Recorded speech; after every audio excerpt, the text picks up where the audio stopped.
So last week, myself and Michelle O'Neill MLA called out the British Government on their inaction in order to get any sort of process going and to get the institutions back up and running again. This week we see Karen Bradley doing a range of meetings with all the party leaders. I welcome that engagement. However, since the talks collapsed 2.5 months ago, this is the first real attempt to have a discussion about where we go to next. We met with Karen, we've had a very frank discussion with her. I believe that the British Government, and I put this directly to her, I believe that the British Government are prioritising their supply and confidence deal over getting the institutions up and running here in the north, and therein lies the greatest obstacle to get the institutions back up and running and to have an executive that's functioning for all of our citizens. It's very clear the public want these institutions to work, but they have to work for all citizens. There clearly are obstacles. The DUP have checked out of power sharing.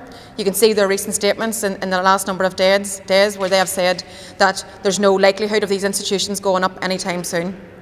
That is the wrong approach. That is an approach that is being pandered to by the British Government because of their supply and confidence deal.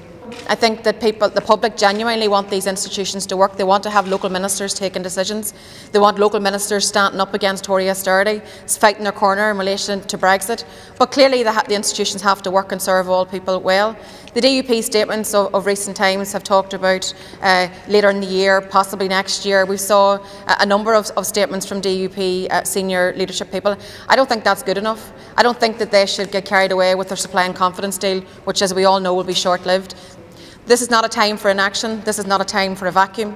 This is a time to get the institutions back up and running again. And this is a time for the British Government to play their role in delivering on the previous agreements, on delivering rights, and stop pandering to the DUP and their denial of rights to some citizens. Sinn Féin, go on in carta agus aontas na hÉireann, equality, rights and Irish unity.